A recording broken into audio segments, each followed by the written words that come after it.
Alright, imagine two toddlers having an argument about a game.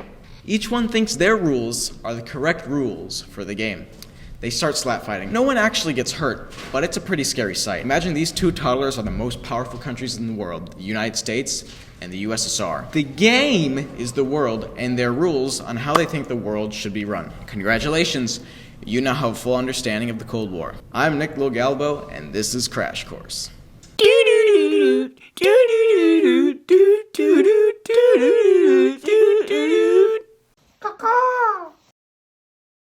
Ladies and gentlemen, boys and girls, are you ready for the heavyweight fight of the 20th century?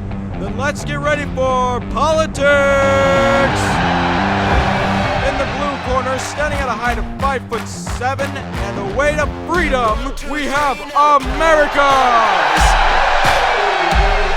In the red corner, standing at a height of 5'7" with the weight of oppression, we have the Soviet Union! Are you ready now? Turn it up! Are you ready for this? In reality, though, it's not as simple as that.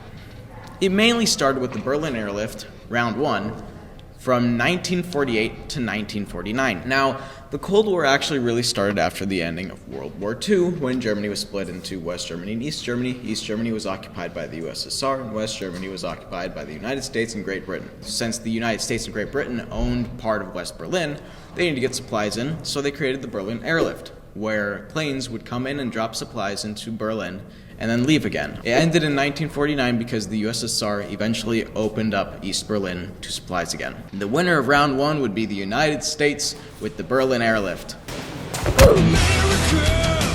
The Korean War was from 1950 to 1953. The problem with the Korean War is that the communists really didn't support North Korea that much. They did, but it was more indirectly through stuff like planes, tanks, armament, weapons, missiles, stuff like that. But North Korea invaded South Korea, so the United States and the United Nations decided to send a task force to push them back to the 38th parallel. The only thing, though, is that we were actually able to push them all the way back to China. Now, this is a problem because China actually started helping the North Koreans.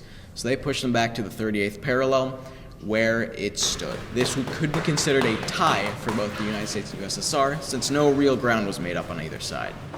The next incident is the U-2 spy plane incident. This is round three. The U-2 spy plane was a plane that flew over all the communist nations, and it was made by the United States to spy on them. However, in 1960, there was an incident where Francis Gary Powers, who was piloting one of these U-2 planes, was hit by a Soviet missile, and which downed his plane, and they captured him. This could be considered a win for the USSR, since they finally figured out that the United States were spying on them.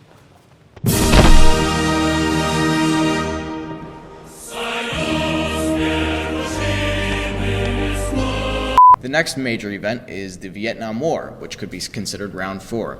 It went from 1955 to 1975. The United States originally helped the South Vietnamese because, well, number one, the French were trying to gain back the control of Vietnam that they had lost in World War II, and because the South Vietnamese were more democratic than the North Vietnamese. The North Vietnamese were communist. The Vietnam War was a really big war that had a lot of controversy surrounding it, like the anti-war protests in the United States and such. And in the end, the United States ended up pulling out under Nixon's leadership because of Vietnamization and the policies of détente. So this round I would consider a win for the USSR. The space race was from 1955 to 1991, and it started with the USSR launching Sputnik on October 4th, 1957. However, the first man on the moon was Neil Armstrong by the US in July 20th of 1969. This I would consider a win for the United States because they showed that they could get higher up in space where the Soviets could not touch them.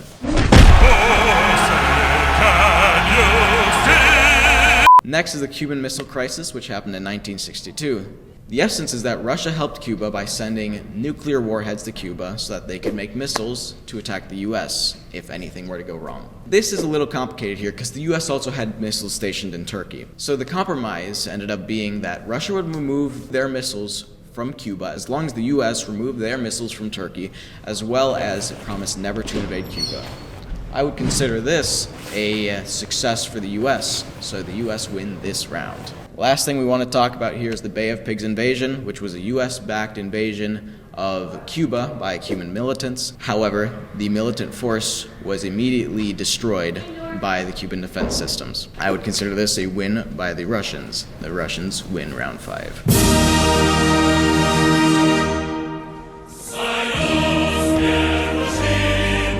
And the last thing that happened was the Soviet Union collapsed in 1991, which is pretty much a plain win for the United States. The USSR collapsed because of economic instability and people who were upset with how the government was running the nation.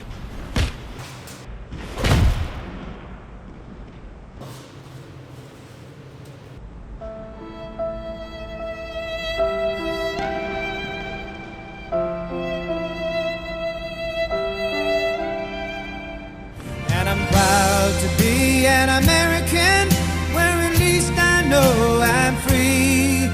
And I won't forget the men who died, who gave that right to me. And I gladly stand up next to you and defend her still today.